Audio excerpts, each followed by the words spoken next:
Meu nome é Lívia Silvano, sou farmacêutica esteta, tenho 17 anos de experiência na área, tenho 3 pós-graduações, uma em Biologia Molecular e Citologia Clínica pela UFES, que é a Universidade Federal do Espírito Santo, Tecnologia Industrial Farmacêutica pela Universidade Federal do Rio de Janeiro e Farmácia Estética pela Nepuga de São Paulo. Minha função aqui na empresa, eu sou técnica especialista farmacêutica da Adicus Pro. Deixa aqui abaixo o meu e-mail, livia.silvano@adicus.com.br e meu Instagram, caso queiram entrar em contato, tirar algum tipo de dúvida e me conhecer melhor. Nós vamos iniciar o curso conhecendo um pouco melhor sobre o gás ozônio, ok? O gás ozônio ele é formado por 3 átomos de oxigênio, ele é o oxidante mais potente encontrado na natureza.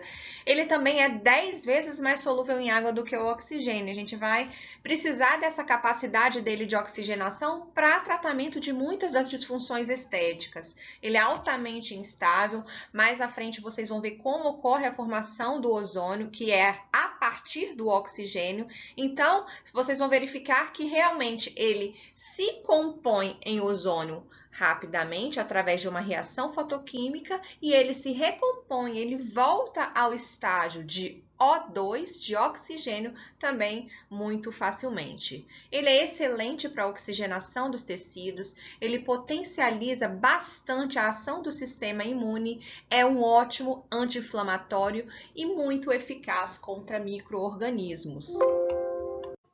O ozônio, ele é um composto alotrópico do oxigênio, ou seja, eles são muito parecidos, eles são formados por átomos de oxigênio, ok? E como que ocorre essa formação na atmosfera? É através de uma reação fotoquímica, que nós vamos conhecer aqui abaixo.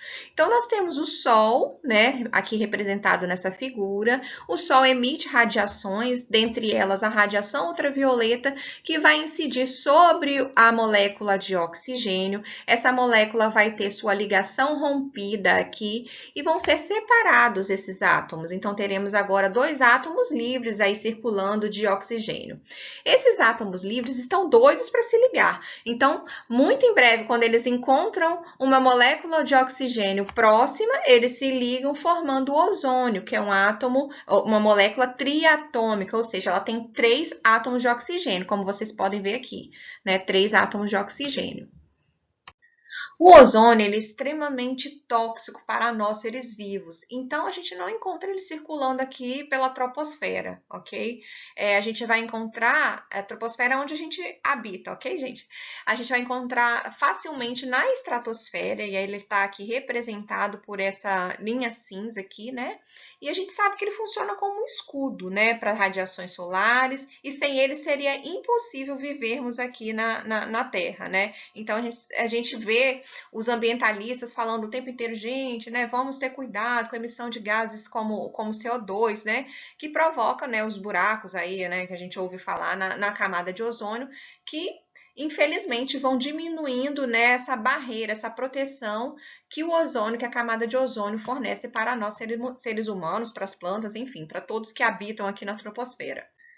E não teríamos como falar da utilização do ozônio sem entender um pouquinho de como surgiu essa utilização terapêutica do ozônio, ou seja, com finalidade farmacológica, né? Então, nós temos aí em 1840 um químico suíço-alemão, Christian Friedrich, né, eu acredito que seja assim que se menciona o nome dele, ele submeteu o oxigênio a algumas descargas elétricas e sentiu um cheiro de matéria elétrica. Foi assim que ele mencionou. Vocês vão verificar, gente, que quando vocês estiverem utilizando o ozônio para fazer algum tipo de aplicação, às vezes é um pequeno escape e vocês conseguem sentir esse cheirinho, que é um cheiro bem característico de gás mesmo. Em 1857, o Werner von Siemens, que também foi um químico alemão, esse químico ele fabricou o primeiro ozonizador, que é o equipamento que a gente utiliza para formar o ozônio a partir do gás oxigênio. Em 1870, o Dr. Lender, que também alemão, um médico alemão agora, ele utilizou pela primeira vez o ozônio para desinfecção de água. Isso, assim, revolucionou a medicina, porque ele conseguiu observar que o ozônio tinha capacidade antimicrobiana. Olha que maravilha, gente. Lá em 1870, onde nem se ouvia falar em penicilina, a penicilina surgiu muito depois, aproximadamente um século depois. Em 1914, médicos alemães e ingleses que estavam, na Primeira Guerra Mundial utilizaram em grande escala o ozônio para tratamento de feridas. A gente sabe das propriedades oxigenante, antimicrobiana, né, a melhoria da ação do sistema imune. E aí, com essas propriedades, passou-se a ser bastante utilizado com grande sucesso. Em 1975 entrou no Brasil e aí foram feitos testes, com ozônio medicinal, observaram sua ação oxidante excelente, a tripla ação desinfetante, que é a mais interessante aí, no caso de propriedades farmacológicas, devido à sua ação contra bactérias, vírus e também contra fungos. Além disso, a sua ação anti-inflamatória, analgésica, e passou a utilizar para outras afecções como herpes zoster, abscessos, dentre outras que são citadas aí em inúmeras literaturas científicas. Após o ano de 2000, ele passou a ser utilizado em disfunções estéticas. Como que foi observado que ele também era interessante para tratar disfunções estéticas? Por exemplo, o paciente ia lá fazer um tratamento para melhorar a imunidade, aí fazia, por exemplo, uma insuflação retal. E aí o paciente que faz insuflação retal começou a observar que ele também tinha um emagrecimento paralelo. Então, qual foi a causa? O que aconteceu aí nesse processo que também causou emagrecimento? E a partir das funções terapêuticas, observou-se que também era muito importante, na melhoria de aspectos como gordura localizada, enfim, a gente vai comentar sobre isso.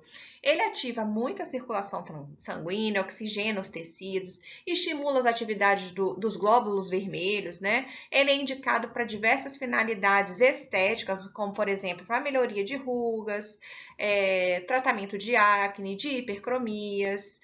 Além disso, flacidez, contra o combate com flacidez, celulite e também gordura localizada. A gente tem outras finalidades também, mas a gente vai citar, vai focar nessas, ok? Diante da eficácia no tratamento, de vários tipos de doenças, o Ministério da Saúde cresceu os olhos e aí ele foi inserido no rol do Ministério da Saúde na Política Nacional de Práticas Integrativas e Complementares. Isso ocorreu em 2018 e está na portaria do Ministério da Saúde 1988 deste ano. É importante citar, pessoal, que nós temos aqui no Brasil a ABOS, que é a Associação Brasileira de Ozonioterapia, que está interligada à WFOT, que é a World Federation of Ozonotherapy. Essa é a Federação Internacional de Ozonioterapia, que está aí presente, para dar todo o suporte aos ozonioterapeutas, as pessoas que trabalham com ozônio. E agora falaremos sobre os benefícios gerais da ozonioterapia. A gente tem uma ótima aceitação dos pacientes, um pequeno tempo de recuperação boa, rápida, excelente custo-benefício, depois a gente vai falar um pouquinho também sobre isso, poucos efeitos colaterais, a aplicação é bastante rápida, gente, tranquila de ser feita, provoca, a diminuição do estresse oxidativo que a gente tanto busca, E também aí que a gente pode notar eliminação de toxinas e a melhoria da circulação sanguínea local. O que é a ozonioterapia? É uma terapia realizada por meio da administração do ozônio no corpo por diversas vias que a gente vai conhecer agora. Nós temos vias de administração parenteral e via de administração tópica. A parenteral, que mais é utilizada na estética, é subcutânea. A gente não utiliza intramuscular, intravenosa, intraarterial, pleural, intraarticular. Essas são mais com finalidades terapêuticas, tá? Na busca de uma melhoria estética também, nós temos as vias tópicas. E aí a retal, sim, é utilizada, utilizando uma sonda, para insuflação retal. A via oral não é comum para nós, tá? A vaginal também. E a pele, que é extremamente importante aí para a utilização de óleos ozonizados, cremes ozonizados, enfim. Nesse slide, a gente consegue ver algumas formas de administração, algumas vias, a preparação que é feita, né, os métodos, as vantagens e desvantagens, né. Vou falar um pouquinho aqui, bem rapidamente, nós temos aqui a via tópica, um exemplo, né, de preparação, tem vários tipos, tá, pessoal? Mas esse é um exemplo. É o ozônio em água, ou ozônio em óleo, a gente faz uma imersão, faz compressas com imersão, ou, por exemplo, um creme, a gente aplica o creme ozonizado. Nós temos também as bolsas de ozônio, por exemplo, na minha mão tem uma ferida e eu quero curar essa ferida. Então, ele coloca uma bolsa de ozônio, essa bolsa é vedada, tem uma abertura para a entrada do ozônio e ali fica, né, o ozônio em contato com aquela ferida e a gente sabe, através das propriedades dele, ele tem essa ação curativa. Temos também a via subcutânea, que eu falei para vocês que é extremamente importante para nós da estética. A insuflação retal, que eu também já comentei um pouquinho anteriormente. E temos também a autohemoterapia, que é utilizada intravenosamente, né, para estímulo do sistema imune.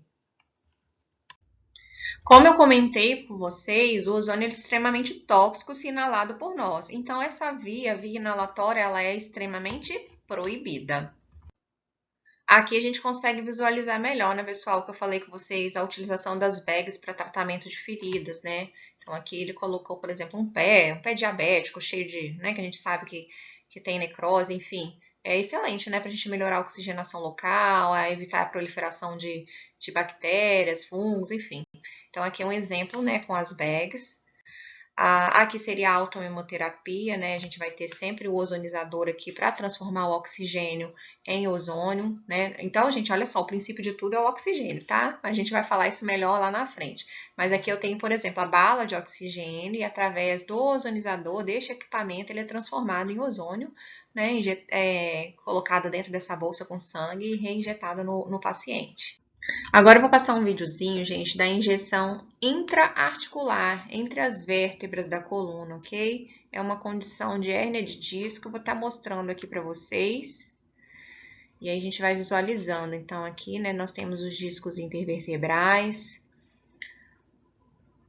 Está mostrando aqui a coluna vertebral. Dentro do disco intervertebral, nós temos aqui uma estrutura cartilaginosa que extravasa, né?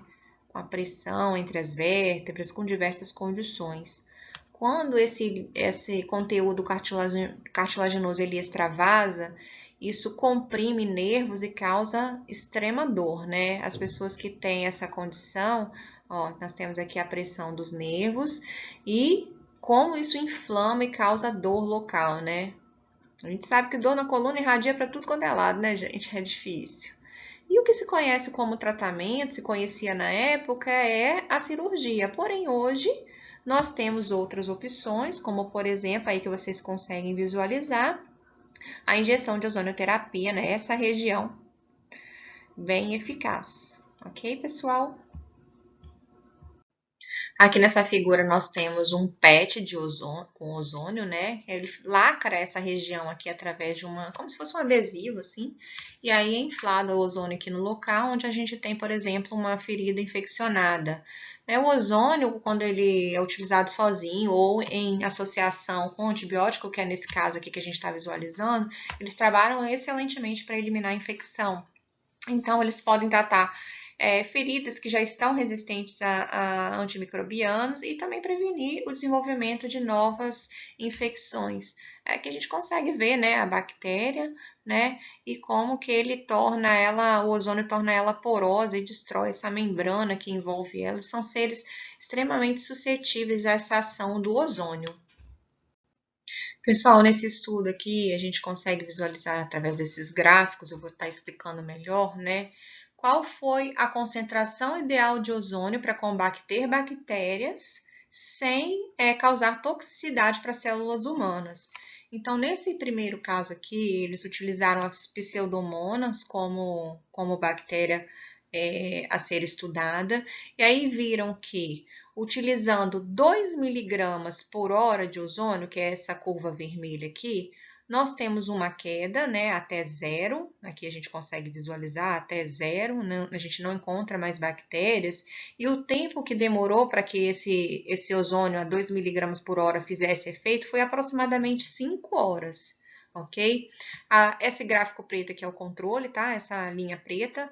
A linha azul é o ozônio a 4 miligramas por hora, a gente vê que ele foi um pouco mais rápido, ele combateu as bactérias também por cerca de 3 horas, e nós temos aqui a concentração menor de 2 miligramas por, perdão, a concentração maior de 8 miligramas por hora, então a gente teve uma queda, um declínio muito rápido da concentração de bactérias em aproximadamente 2 horas.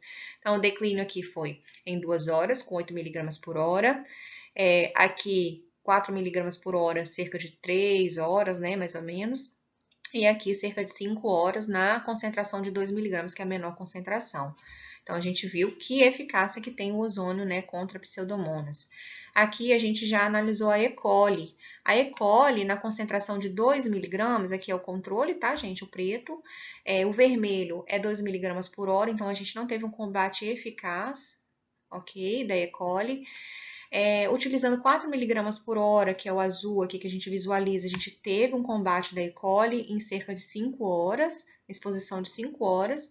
E utilizando 8 miligramas por hora, a gente teve também um declínio em cerca de 3 horas aqui. Então, também bastante eficaz nas condições de 4 miligramas e 8 miligramas por hora, mas também não tão interessante quando trabalhada uma concentração menor de 2 miligramas por hora. Nesse terceiro gráfico aqui, a gente observa eles utilizaram células humanas, células saudáveis, e queriam ver qual era a toxicidade do ozônio em relação a essas células, né? Porque a gente quer destruir células, a gente quer destruir as bactérias, mas células humanas não, a gente tem que mantê-las, né? Saudáveis. Então, aqui nós temos a exposição de um dia, 3 dias e 7 dias ao ozônio, né? Esse aqui é o controle, esse aqui é 2 miligramas por hora, 4 miligramas por hora e 8 miligramas.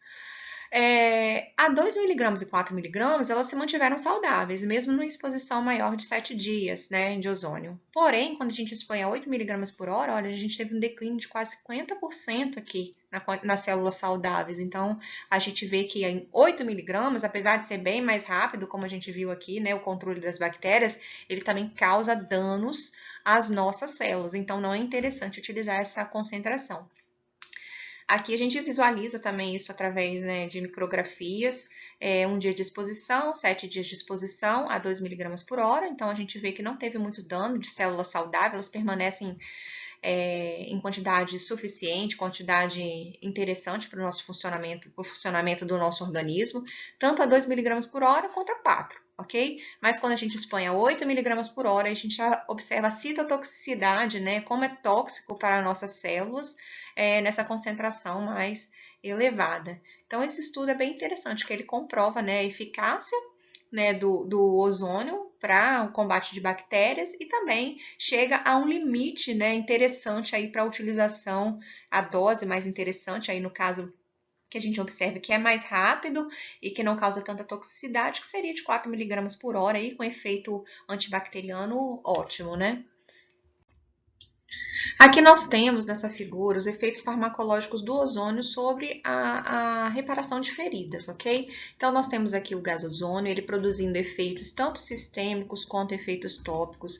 Os efeitos sistêmicos vêm, né, através da produção de fatores de crescimento. Esses fatores de crescimento vão bloquear a inflamação e vão fazer com que essa ferida seja reparada, né? E nós temos também efeitos tópicos que vão levar a uma resposta antioxidante que também bloqueia a inflamação e causam a melhora da reparação dessa ferida. O ozônio, ele se dissolve muito rápido em água, né? Como eu falei anteriormente, ele tem uma capacidade 10 vezes superior do que o oxigênio em se solubilizar em água. Então, ele adere muito facilmente na fina camada de água que recobre a nossa pele e as mucosas, ok? Ele também é extremamente reativo, então ele reage de imediato com biomoléculas, como o ácido graxo, como os antioxidantes, proteínas, carboidratos. Então, essas também são ações farmacológicas do ozônio. Dentre os efeitos aí que a gente espera como terapêutico do ozônio, nós temos ação antioxidante contra, né? Radicais livres, o aumento de flexibilidade dos eritrócitos. O que isso vai proporcionar, né? Uma passagem mais fácil dele nos vasos sanguíneos e a gente vai ter um aumento do suprimento de oxigênio tecidual, ok? Efeito analgésico, anti-inflamatório e aquele tripla ação, né? Bactericida, fungicida e viricida. O ozônio medicinal ele ainda tem ação muito boa em relação ao nosso metabolismo. Ele promove lipólise e quebra de ácidos graxos insaturados. Olha que bacana, né, gente? Então, quanta coisa que a gente vai poder trabalhar pensando nisso. Ele tem uma participação importantíssima no metabolismo de proteínas. Então, aqui a gente fala, né, que ele reage muito facilmente com aminoácidos essenciais, como a metionina, o triptofano, cisteína. Ele promove também o aumento da glicólise, gente. Olha que beleza, né? Isso também vai aumentar o quê? ATP nas células e, portanto, a gente vai ter um aumento de energia aí disponível, né? E entrando agora no nosso assunto predileto, que seria a ozonioterapia contra as disfunções estéticas, vamos falar das principais aplicações aqui, que é contra a acne, para promover um rejuvenescimento facial, para reduzir hipercromias, reduzir gordura localizada, flacidez, tanto corporal quanto facial, ok? Reduzir também a celulite e também estrias, tá? A gente tem um resultado bem bacana aí quando a gente utiliza ozônio contra estrias. Entrando no assunto acne, aqui a gente consegue visualizar os tipos, né, de acne, aqui a pele normal, com a glândula pilosebácea funcionando normalmente. Aqui a gente já tem, né, uma proliferação de bactéria, o cravo branco, né, o famoso cravo branco que fica alojado embaixo da pele.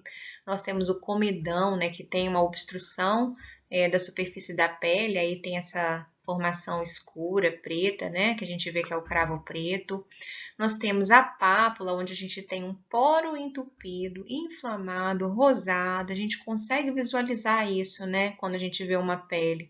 E aí a gente tem aqui uma proliferação de micro-organismos, de bactérias. E aqui nós temos a pústula, que é conhecida como espinha, que é bastante dolorida, que tem aquele pus no topo, né, que a gente consegue visualizar também facilmente. Nós sabemos, pessoal, que a pele, né, nossa pele, ela é habitualmente colonizada por vários tipos de bactérias, dentre elas a Propionibacterium acnes, que é a causadora da acne, né? E os médicos costumam prescrever diversos antibacterianos, tanto tópicos, né, quanto os que são via oral para ingestão mesmo. Então, temos exemplo aí a tetraciclina, clindamicina, eritromicina, e isso, né, vem gerando uma série de resistência bacteriana, porque nós temos uma prescrição prolongada, né, muito tempo utilizando esses medicamentos, doses baixas, e aí a gente tem, né, como consequência disso, a resistência bacteriana. E agora pensando na utilização do ozônio para o combate da acne, né? A gente sabe que ele é altamente oxidante, que ele tem propriedades imunológicas, ele aumenta, né, a resposta do nosso sistema imunológico, atividade antimicrobiana e tem uma alta capacidade de oxigenar, né? Ele é extremamente, a gente põe um potente biocida. Na parede celular, o que ele promove? Oxidação dos glicopeptídeos, das glicoproteínas e dos aminoácidos. Ele altera a permeabilidade da membrana, o que vai causar um rompimento dessa membrana, uma lise celular. Dentro da célula, ele vai, né, a partir do momento que ele abre esses poros na membrana, ele entra na célula, ele vai oxidar aminoácidos, ácidos nucleicos e vai promover a morte celular. Aqui nós temos um artigo que fala sobre a avaliação do efeito de óleos ozonizados de girassol e de coco no controle dessa bactéria, né, que é a Propionibacterium acnes. Então, qual foi a conclusão desse estudo? Eles viram que tanto o óleo ozonizado de girassol e o de coco, eles tiveram um efeito excelente sobre as cepas de Propionibacterium acnes e são muito bons, né, para o tratamento de acne, ok? Temos também este artigo, né, que fala sobre o uso da ozonoterapia em disfunções estéticas, em desordens estéticas, né? E nós temos aqui a conclusão, né, que o uso do ozônio ele tem apresentado excelentes resultados, principalmente quando se utiliza mais de uma modalidade terapêutica, como a injeção intralesional, os óleos ozonizados, recursos como laser, LED, carboxiterapia, microagulhamento, a gente consegue visualizar isso em algumas imagens que vamos ver aqui a seguir. Aqui nós temos, né, pessoal, um tratamento com ozonioterapia, utilizando injeção local, 2 ml por ponto, sendo uma concentração de 10 microgramas de ozônio, uma vez por semana, 6 sessões. Também associou, né, à ozonioterapia o microagulhamento e também limpeza de pele. E olha, gente, que bacana o resultado, né? A gente vê uma melhora significativa das lesões, da hipercromia, a pele bem mais estruturada, um resultado bem interessante de ser estudado, né? Esse estudo também é muito interessante. É um protocolo com multiterapias para tratamento de cicatrizes de acne. Então, eles utilizaram microagulhamento, uma máscara e o laser, tá? O microagulhamento eles fizeram com a caneta Dermapen, com a profundidade 0,5 e 0,75 milímetros, e aí foram gotejando o PRP ozonizado, que é o plasma rico em plaquetas ozonizado e fazendo movimentos circulares com a Dermapen para a gente ter como se fosse um drug delivery, né? Depois disso, fizeram uma máscara embebida com ozônio, com água ozonizada, deixaram 5 minutos sobre a pele e, por fim, aplicaram laser vermelho, né, para aumentar essa energia celular e reduzir o eritema. E aqui a gente tem os resultados. Olha que bacana, né, pessoal? Então, a gente tem uma vista frontal, uma visão frontal após 3 sessões. Olha que legal, como que a gente teve uma evolução boa dessa pele. Aqui a gente já tem a visão lateral, olha como a gente tem uma redução de hipercromias, uma redução das lesões, né, dessas cicatrizes. Então, esse artigo também é bem interessante para mostrar essa potência, né, do ozônio associado com outras terapias.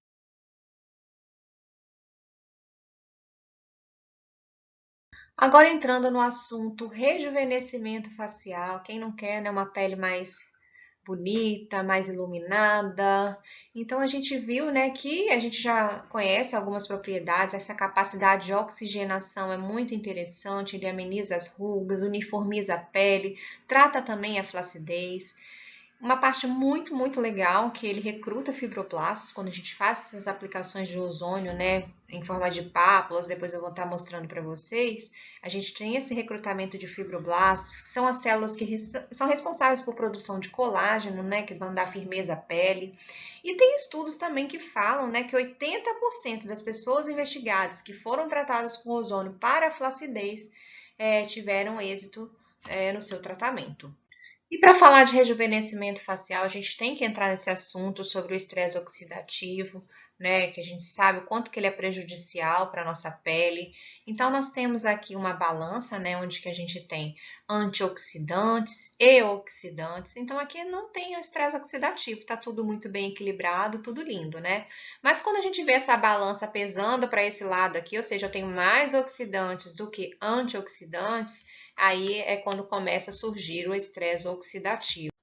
E eu gosto muito de utilizar essa imagem aqui para ilustrar o estresse oxidativo, né? Então aqui nós temos uma maçã, perfeito estado, super bonita, né? E depois ela começa a sofrer ações do meio, né? Do externo, e aí ela começa a apodrecer e vai ficando murcha, esquisita, né? A célula é da mesma forma, né? Tem uma célula aqui bem estruturada, funcionando a todo vapor, aquela balança lá de antioxidantes e oxidantes bem equilibrada.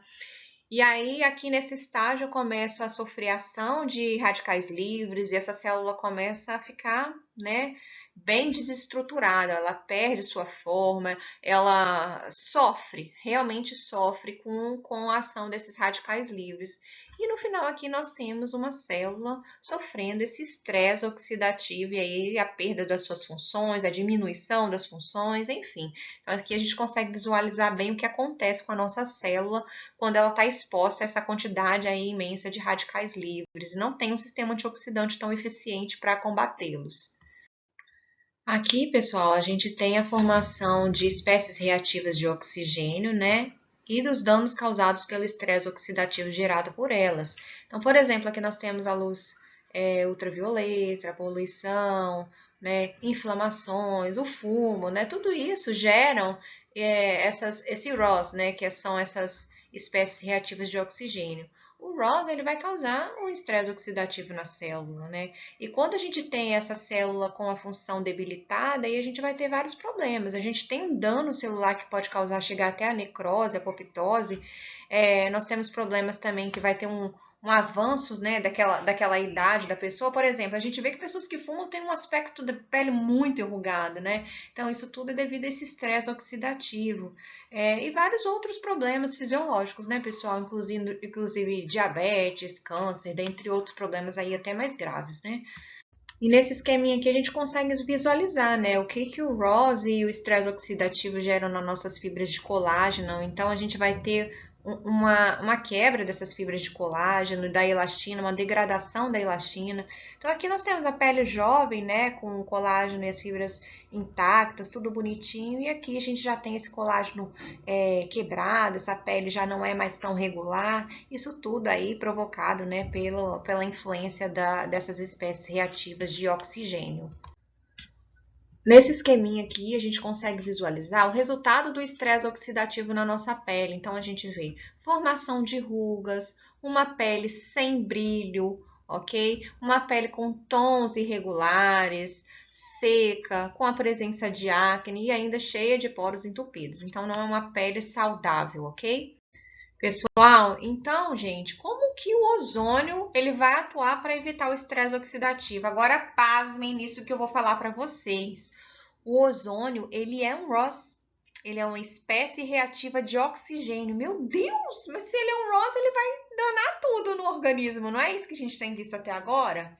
Só que aí que está o pulo do gato. O ozônio utilizado na concentração correta, ele é muito benéfico. Eu vou explicar o porquê disso. Ao invés dele ser oxidante, que eu falei para vocês lá no início, ó, o ozônio ele é um oxidante extremamente forte. Foi isso que eu falei para vocês, não foi?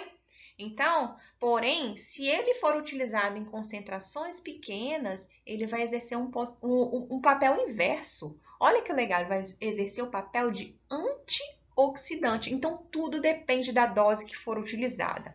Então, se eu utilizar uma baixa concentração de ozônio, eu vou ter sinalização celular, funções celulares como proliferação, diferenciação e algo que vai ser extremamente importante para a sobrevivência celular. Agora, se eu coloco uma quantidade grande de oxigênio, uma concentração grande do ozônio, perdão, eu vou promover o quê? Danos celulares, dano no DNA, em proteínas, em lipídios, e aí o que vai acontecer? Morte celular, apoptose e, por consequência, o envelhecimento, ok?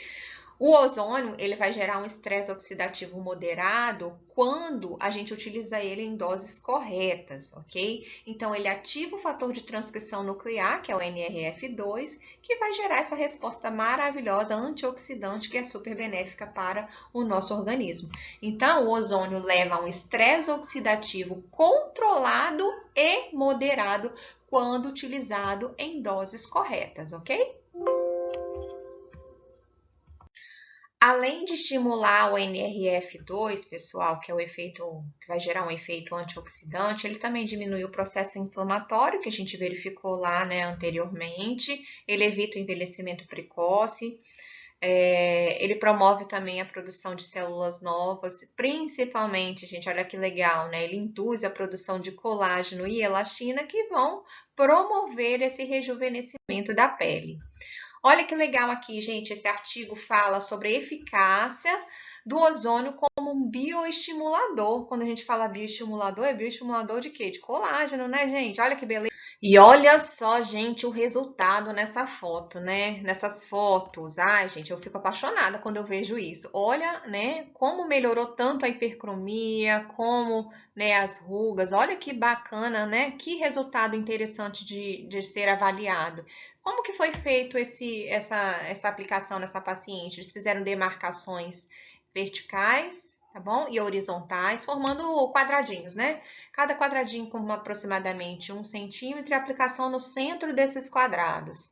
E aí também, além disso, além de injetar no centro dos quadradinhos, eles fizeram retroinjeção, por exemplo, no suco no sulco nasogeniano e também na dobra lábio-mento. Olha, gente, eu sinceramente fiquei apaixonada com esse resultado, né? Foi após 15 dias da aplicação de ozônio, ela fez 6 sessões, tá? 6 sessões, foram 40 minutos mais ou menos cada e uma por semana. Então, após 15 dias desse tratamento, a gente teve esse resultado aí que eu achei maravilhoso, né, pessoal? Eu acho que vocês concordam comigo. Em um outro estudo realizado em 2018, eles verificaram que a aplicação intradérmica do ozônio ele poderia estimular a ação dos fibroblastos, né? E, por consequência, a produção de colágeno.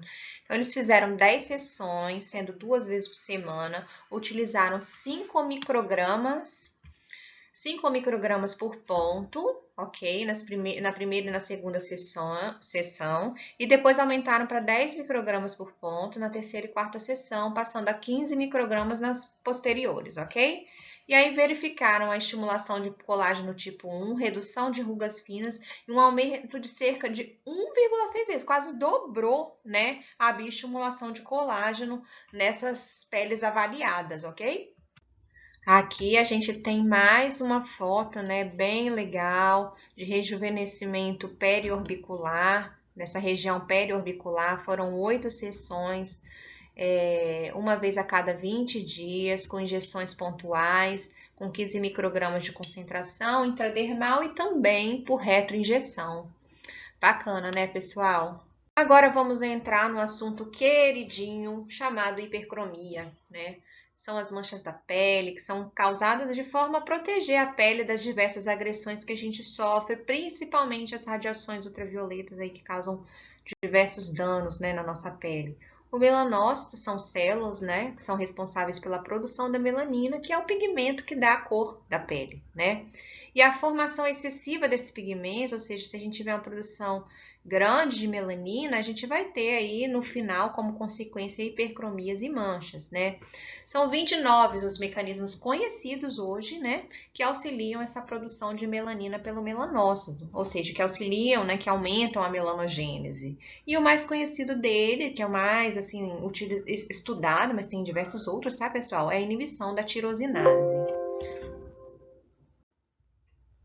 Falando um pouquinho sobre as hipercromias, os tipos de hipercromias que nós iremos estudar, né, aqui brevemente, nós temos a melanose solar, que antigamente era chamada de mancha senil. Por que esse nome, né, mancha senil? Porque é devido à exposição solar ao longo dos anos, né? Então, temos aí a melanose solar.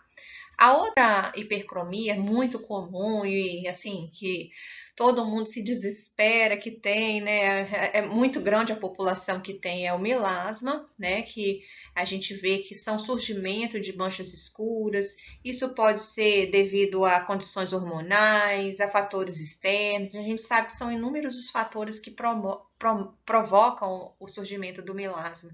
E ele pode ocorrer não só na face, como também em braços, no pescoço, no colo. Ele afeta frequentemente as mulheres, né? São mais comuns nas mulheres, porém, a gente também vê em homens e não tem uma causa muito definida do porquê, né, do surgimento do melasma. Como eu falei para vocês, temos fatores genéticos, uso de anticoncepcionais que mexem nas funções hormonais da mulher, a gravidez, enfim, são vários os fatores. As efélides ou sardas são daquelas pessoas que têm fototipo muito baixo, geralmente, né? São manchas pigmentadas com coloração castanha e são muito comuns nas peles claras em pessoas loiras e ruivas, né? Fototipos bem baixos. Como que elas aparecem? Elas são causadas pelo excesso de melanina e uma exposição, né, possivelmente continuada aí ao sol durante a vida da pessoa. Existe também a hiperpigmentação pós-inflamatória, como o próprio nome diz, né? Quando a pessoa tem uma inflamação, na sequência ocorre uma hiperpigmentação. Isso pode ocorrer em qualquer fototipo, né? Mas os fototipos altos, eles têm uma tendência maior a ter esse tipo de hiperpigmentação. Pessoal, para a gente entender melhor a hipercromia, a formação da hipercromia, a gente tem que estudar a melanogênese, para a gente tentar entender como é formada a melanina e como a gente vai combater essa formação de melanina. ok? Então, a gente vai estudar esse esqueminha aqui que parte da tirosina. A tirosina é um aminoácido super importante para diversas funções do nosso organismo e uma delas é a formação de melanina. O que que acontece? A tirosina ela vai entrar dentro do melanossoma e ela vai ser oxidada por uma enzima chamada tirosinase. Essa enzima é uma enzima oxidativa, são duas tirosinases, a tirosinase 1 e a tirosinase 2.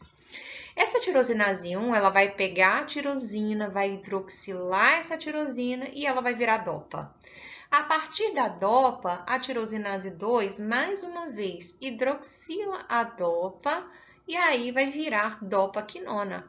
A partir desse caminho aqui, nós vamos ter uma ação genética para identificar se a gente vai seguir o caminho de dopa-cisteína ou dopa-cromo. Vai depender lá da mensagem que o RNA mensageiro mandar. Então, é daí que surgem as pessoas ruivas, os morenos, né? Vai depender dessa informação genética para a gente entender se ela vai seguir esse caminho aqui de formação da feomelanina, que é o pigmento avermelhado dos ruivos, ou se ela vai seguir o caminho da dopacromo e formar a eumelanina, que é o pigmento marrom. Ok, pessoal? Então, aqui, também pode ocorrer dela seguir os dois caminhos, entendeu? Não tem uma regra que fala que vai só por um lado ou por outro. Pode acontecer também de haver, né, essa formação dupla de feomelanina e eumelanina.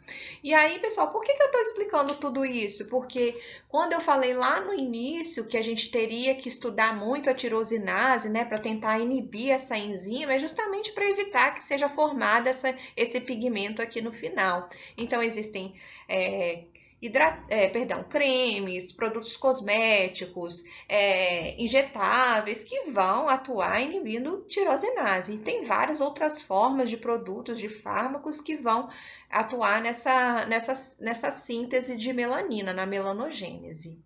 E aí, gente, pensando no ozônio, como que ele vai atuar no combate de hipercromias? O ozônio, ele é um potente oxidante. Lembram? Lá no início eu falei, ele é oxidante, altamente oxidante. Porém, dependendo da dose, ele tem um efeito contrário de antioxidante, ok? Mas nesse caso aqui, a gente quer que ele oxide tudo. Por quê? Nós temos um rapazinho aí chamado melanina, que é um antioxidante. Os dois, eles se enfrentam. Então, o ozônio e a melanina, têm ações contrárias, eles vão se enfrentar ali, só que quem ganha é o ozônio é mais forte. O ozônio, ele consegue quebrar a dupla ligação da melanina, e aí ele degrada esse pigmento aí que vai causar, né, a hipercromia. Nós temos aqui à frente um artigo que fala também sobre isso. Neste artigo publicado no Jornal de Dermatologia Cosmética, a gente vê o ozônio sendo utilizado em cosméticos, né, para o tratamento de hipercromias. Em 2015, em um estudo de Makita, ele verificou, né, como que as hipercromias melhoraram após injeções de ozonioterapia e também a melhora, né, do aspecto dérmico, tanto de face quanto de pescoço, e eliminação também de rugas. Na prática clínica, tem diversas técnicas, tá, para injeção do ozônio. A gente pode fazer a injeção intradérmica, a retroinjeção, a aplicação através de pápulas. Então, são várias formas e todas com resultados ótimos, ok? E agora vamos entrar num assunto super interessante, que é o tratamento também da gordura localizada com o ozônio, né? Vamos conhecer um pouquinho das adiposidades. Então, essa gordura localizada é o acúmulo de células adiposas em determinadas regiões do corpo, né? Aqui a gente está mostrando alguns tipos de gordura, né? Como que são divididos esses padrões de gordura.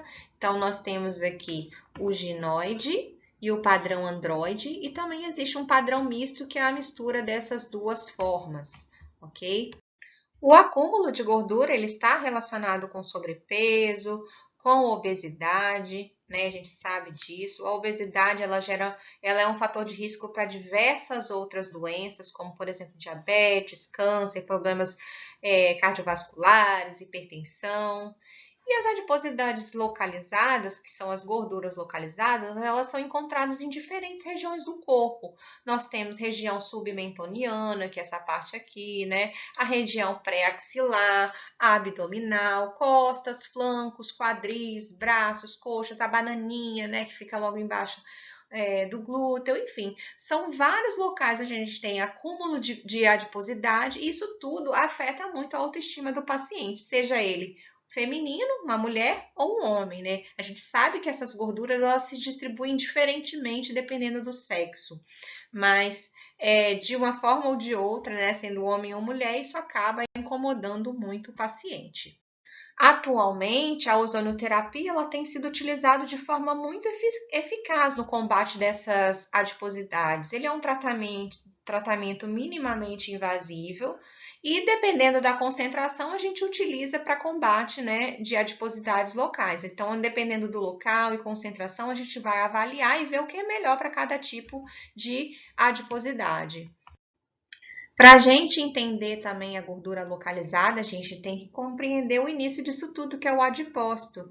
E existe um efeito chamado efeito Browning, que eu acho bem interessante que vocês conheçam, tá? A célula marrom, que é essa célula inicial aqui, essa é uma célula que a gente tem quando a gente é bem pequenininho, né? Bem novo. É como se fosse uma célula que ela produz gordura e consome gordura. Ela tem uma quantidade de mitocôndrias tão grande que ela consegue produzir muita energia. Então a gente chama de gordura que queima gordura. Ele armazena gordura e como ela tem essa mitocôndria extremamente ativa, logo essa gordura ela vai ser transformada em ATP, tá? E esse ATP a gente sabe que é energia, né, para essa célula. Esse adipócito, com o tempo, ele vai morrer ou ele se transforma na gordura branca, que é essa aqui, onde a gente tem pouquíssima mitocôndria, tá vendo? E uma quantidade bem grande de gordura aqui. Aqui, olha que diferença, né? A gente tem vesículas de gorduras pequenas, temos muitas mitocôndrias, e aí nós temos essa célula tão boa, né? Quem dera se fosse assim para sempre, né, gente? Entre essas duas células aqui, a gente tem o tecido adipositário bege, que ele tem um pouco menos de mitocôndrias do que a célula marrom, né? Mas ainda tem mitocôndrias. Então, assim, ele é bem parecido com esse, não tão eficiente, ok? E a gente tem a célula branca, que é essa final aí, que é onde ocorre o acúmulo, e aí somos nós mesmos, que através de dieta, exercício físico e outros mecanismos, né, que a gente vai conseguir eliminar essa célula, esse adipócito branco, ok? Então, esse efeito Browning, o que que ele é? O que a gente quer quando a gente promove um efeito Browning? O efeito Browning, ele é a conversão do tecido adiposo branco, que é esse aqui, em tecido adiposo bege. Olha que bacana, hein? Se a gente conseguir reverter isso aqui, a célula branca em célula bege, a gente vai ter uma célula que é mais ativa, que não vai depositar tanta gordura no nosso organismo. Então, esse efeito Browning, ele é extremamente interessante para nós, né? Ele é extremamente importante para o emagrecimento. Quando a gente fala também em gordura localizada, é importante a gente entender os componentes de gasto energético diário, né? O que promove gasto energético no nosso organismo durante um dia, por exemplo.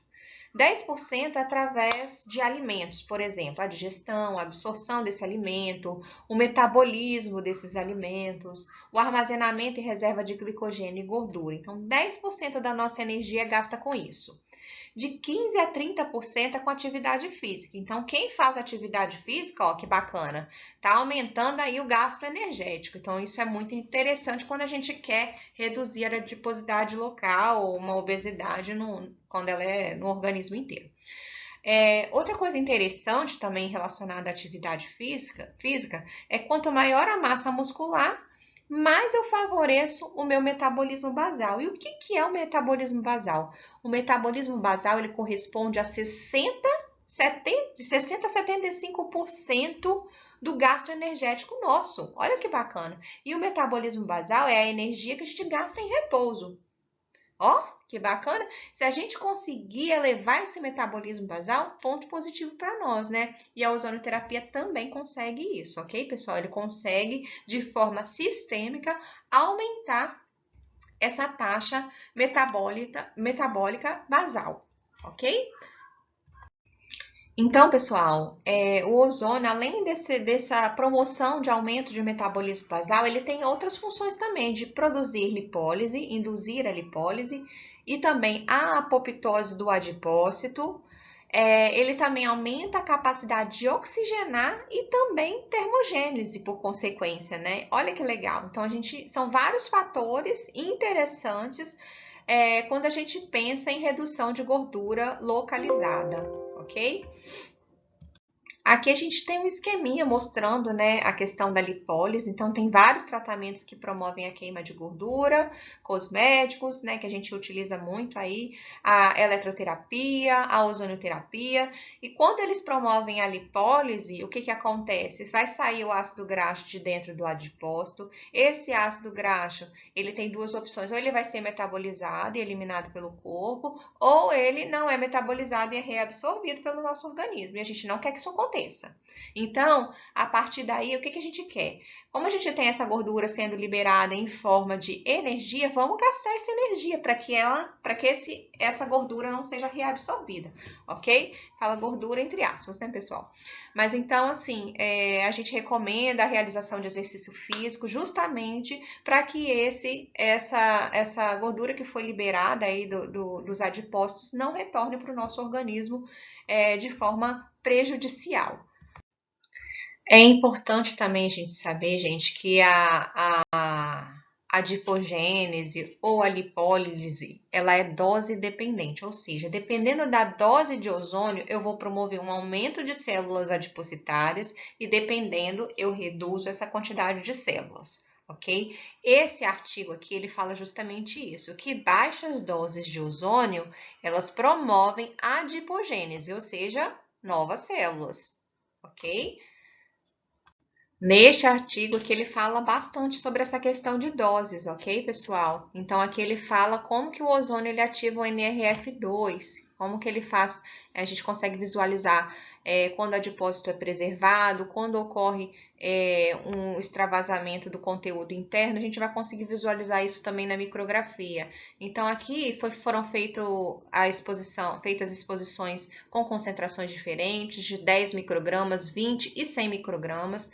10 e 20 a gente vê que tem estímulo do NRF2, 10 microgramas a gente tem o adipócito preservado, ok? A gente vai ter então nessa concentração de 10 uma adipogênese, a gente vê um aumento da quantidade de adipócitos. 20 microgramas a gente tem a apoptose, que é bem legal, e 100 microgramas necrose, né? Então a gente tem que ter muito cuidado em relação à dose. Olha que bacana aqui, pessoal, a gente consegue ver o controle. Pegar minha canetinha, que é o controle, a exposição ao oxigênio, a 10 microgramas e a 20 microgramas de ozônio, ok? Passadas 2 horas, 24 horas e 48 horas. Então, no controle tá tudo ok, no ozônio também, ó, não teve grandes modificações. No 10 microgramas a gente também não percebe muitas modificações, porém, aqui, ó, gente, com 20 microgramas, a gente consegue ver, ó, como se estivesse borbulhando aqui fora, né, do adipócito. Então, é o extravasamento do conteúdo e a gente tem realmente uma redução aí a gente vê essas gotas de lipídios, né, e a real mesmo redução de gordura, né, que a gente quer promover aí, a real redução de gordura localizada. Aqui temos mais um artigo científico mostrando a ozonioterapia como um tratamento adjuvante no emagrecimento e na redução de gordura localizada. Ó, que bacana, né, pessoal? A gente tem mais uma comprovação de lipólise, de diminuição da resistência insulínica, aceleramento de glicólise, aumento dos parâmetros de ativação metabólica. Bem legal, né?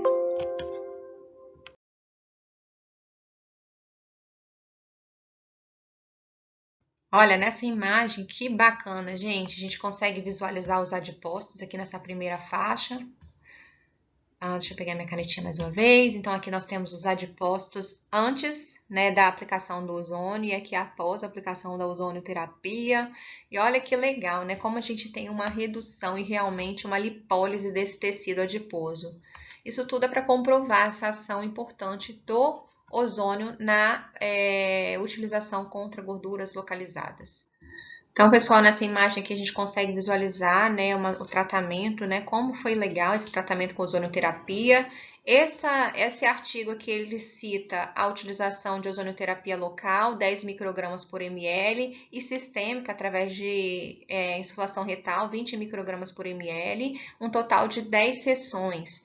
Pessoal, aqui fala 10 microgramas, a gente viu, né, no artigo que não sugere a utilização de 10 microgramas devido à adipogênese, mas isso é prática clínica, né? A gente vê alguns profissionais falando dessa concentração também, ok? Mas comprovado ali temos a concentração de 20 microgramas para redução de adiposidades. Nesse resultado aqui, a gente também, né, vê uma perda muito grande de gordura local. Eles associaram, além da ozonioterapia, 15 microgramas, tá? Na concentração, né, de 15, a criolipólise e também carboxiterapia. Então, tiveram um resultado excelente aqui numa terapia combinada.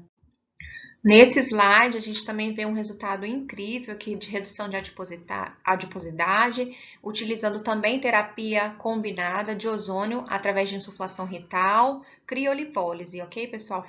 Foi um resultado assim que foi surpreendente. Além dessas aplicações, nós também temos a utilização do ozônio contra a flacidez, ok? Então, nós fazemos aplicações intradérmicas, porque a gente sabe que, né, a gente já viu lá do poder bioestimulador do ozônio, a estimulação de fibroblastos e produção de colágeno, ok? Ele tem uma capacidade grande de oxigenação do tecido, que é bem bacana também para o tratamento de flacidez, ação contra radicais livres e também diminuição do estresse oxidativo. Aqui a gente tem um estudo que comprova também o aumento de fibroblastos, a proliferação de fibroblastos, sendo na utilização do ozônio como coadjuvante, ok? Então, a gente vê que teve dobrou a quantidade de colágeno tipo 1, né, quando comparado ao controle. Agora entramos num outro assunto super delicado, super interessante para nós, que é a celulite. A celulite é uma afecção que é provocada devido à deficiência de circulação sanguínea, circulação linfática, podendo levar à imobilização de membros e muitas dores, né? Além de problemas emocionais. Então, quando a gente ouve esse diagnóstico, a gente já sabe que a ozonioterapia pode atuar em diversas vertentes, né? Clinicamente, ela é um espessamento não inflamatório da capa subepidérmica, muitas vezes doloroso, né, que se manifesta com forma de nódulos, placas de variadas extensões e localizações. A celulite, ela acomete cerca de 85 a 98% de todas as etnias, pessoal. Então, tem diversos fatores, tanto internos quanto externos, que propiciam, né, o surgimento da celulite. Então, tem alterações hormonais, a má alimentação, o tabagismo e até o uso de roupas muito apertadas, que é muito comum aqui no Brasil, né? Já o gás ozônio, ele é excelente aliado no combate da celulite, uma vez que ele promove, né, um estímulo muito grande de circulação local. A ozonioterapia ela tem ganhado muito espaço justamente devido aos seus efeitos, né, de vasodilatador, eliminação de toxinas devido a esse efeito antioxidante que ele promove e também devido à oxigenação celular. E aqui nós temos uma figura que mostra, né, um tecido saudável, já aqui um tecido com celulite, com células alargadas, né, tanto nessa região quanto nessa camada de reserva aqui de gordura. A gente vê, né, a formação dessas depressões, que são os pontos de ancoragem, uma redução também, né, da circulação sanguínea, já que a gente tem essa compressão, né, e aí tudo isso, né, geram as dores, esse aspecto de casca de laranja, algo que a gente tenta combater de diversas formas com a utilização de cosméticos e uma alternativa agora seria a ozonioterapia. Aqui, mais uma vez, a gente consegue visualizar essa pele sem celulite, com uma epiderme lisa, a derme bem regular aqui, os vasos sanguíneos, né? Que a gente trabalhando conforme deveria, um colágeno saudável, um tecido adiposo regular. E já aqui a gente já vê a pele cheia de furinhos, a derme já está bastante irregular, diminuição dos vasos sanguíneos, que vão promover um aumento de toxinas nesses locais, estiramento das fibras de colágeno e também um aumento desse tecido adiposo nessa região. Aqui a gente vai conhecer os graus da celulite, o grau 1, 2, 3 e 4. O grau 1, né, é uma alteração que a gente só consegue visualizar mesmo se a gente faz uma compressão local. O grau 2, ele já aparece sem essa contração, né, sem contração muscular e sem essa pressão, a gente já vê a olho nu, né? O grau 3, a gente tem já retrações, furinhos bem numerosos, bem visíveis, mesmo sob repouso, sem contração muscular, ok? A gente pode notar essa pele mais avermelhada, uma alteração de temperatura, tem também a presença de dor, a gente pode notar essa presença de dor. E já no grau 4, a gente já tem nodulações grandes, né? Um comprometimento circulatório bem notável na região, né? Uma região bem comprometida. A aplicação do ozônio contra a celulite, ela deve ser feita na região subcutânea, ok? De acordo com a Associação Brasileira de Ozonioterapia, o interessante é fazer no mínimo 12 sessões de ozonioterapia para a gente ter um resultado significativo.